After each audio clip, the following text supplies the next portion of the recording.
Hai, sahabat YT Artikel 2. Apa kabar kalian semua? Semoga kalian semua dalam keadaan sehat. Amin. Sebelum melanjutkan ke ceritanya, jangan lupa tinggalkan like, komen, dan subscribe. Karena dengan like dan komentar kalian, yang semakin membuat admin semangat mengupload lanjutan ceritanya.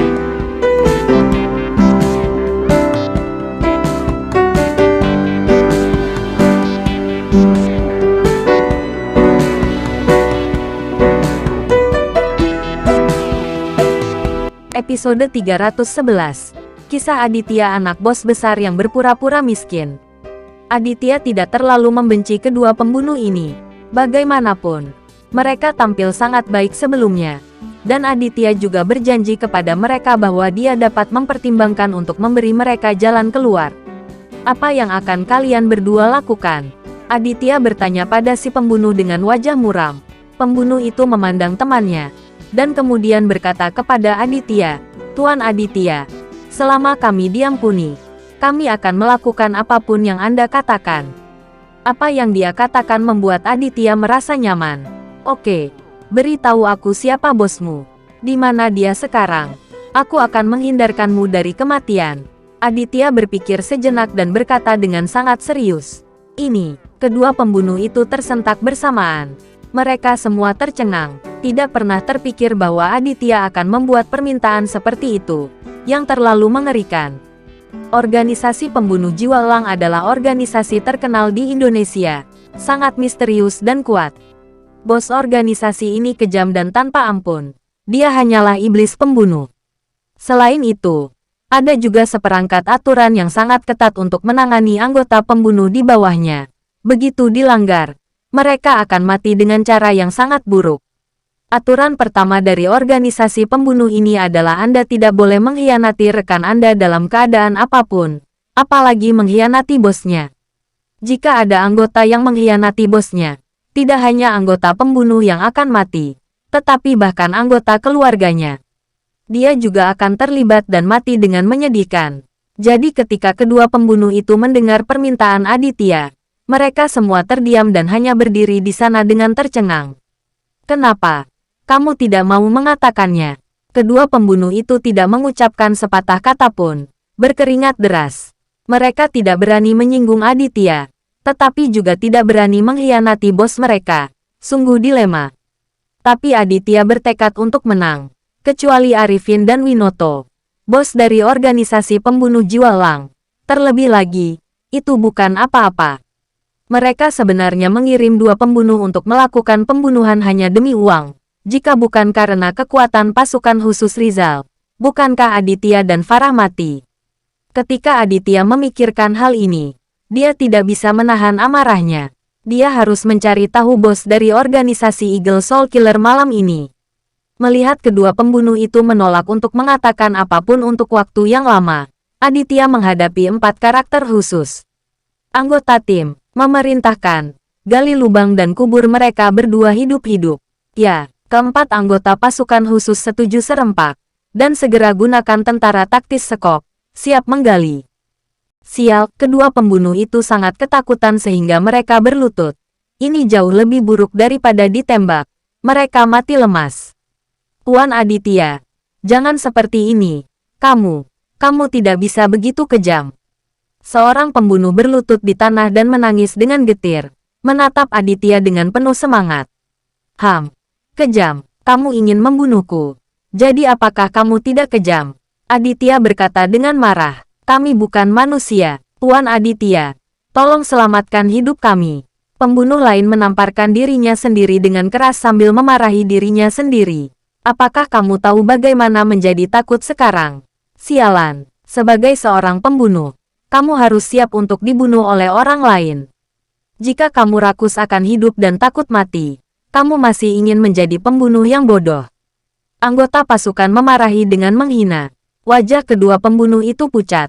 Tetapi dibandingkan dengan pembunuh lain dalam organisasi, mereka benar-benar pengecut, dan mereka sangat takut mati.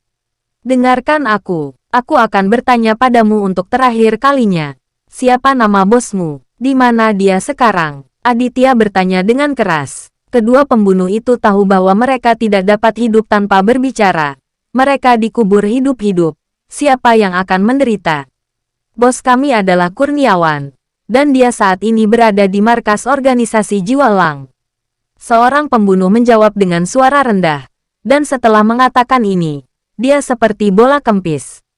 Layu, Tuan Aditya. Markas organisasi Jiwa Lang tidak jauh dari kota Manado. Jika Anda membutuhkannya, kami dapat membimbing Anda. Tetapi Anda harus berjanji untuk membiarkan kami pergi setelah masalah ini selesai. Kata pembunuh lain, dengan gugup kepada Aditya. Selama kamu tidak bermain trik, aku bisa membiarkanmu pergi. Aditya langsung setuju. Baru pada saat itulah kedua pembunuh itu merasa lega. Dan menyeka keringat dingin dari alis mereka. Merasa seperti mengalami mimpi buruk. Seharusnya belum terlambat. Aditya tahu bahwa malam itu penuh dengan mimpi. Dan kedua pembunuh itu sudah lama tidak kembali. Kurniawan, bos organisasi Jiwa Lang, mungkin menjadi curiga. Sebelum Kurniawan menyadarinya, bertindak malam ini dan bersihkan pria sialan ini. Memikirkan hal ini, Aditya mengedipkan mata keempat anggota pasukan khusus. Beri isyarat kepada mereka untuk mengawal kedua pembunuh itu ke dalam mobil. 4 anggota tim pasukan khusus mengawal kedua pembunuh itu ke dalam mobil, lalu pergi dari sini. Aditya mengemudi di belakang. Dia sudah mengambil keputusan. Langsung ke sarang organisasi pembunuh Jiwa Lang malam ini. Dan Anda harus menangkap Kurniawan. Paman, apakah aku memprovokasimu? Kamu mengirim pembunuh untuk mengambil hidup saya untuk komisi. Aku akan membuatmu membayar harganya malam ini. Aditya sedang memikirkan hal ini saat mengemudi. Wajahnya penuh ketegasan. Kedua pembunuh itu mengatakan bahwa markas organisasi Jiwa Lang tidak jauh dari kota Beihuan. Tetapi sebenarnya tidak dekat.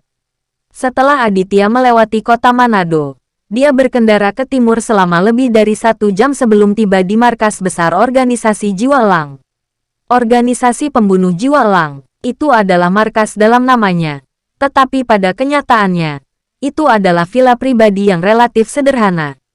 Pemandangan sekitar villa sangat indah. Tidak jauh dari sini. Ini adalah kota kecil. Lokasi villa ini lumayan.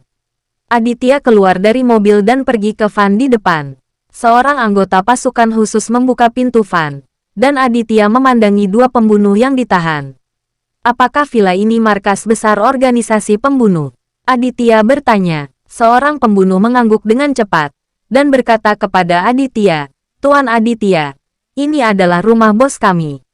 Setiap kali kami menerima misi pembunuhan di sini, ikat mereka dan tutup mulutnya. Para prajurit memerintahkan. Kedua anggota pasukan khusus itu segera bertindak, mengikat tangan dan kaki kedua pembunuh itu erat-erat dengan tali, agar tidak bisa bergerak, lalu menutup mulutnya dengan selotip.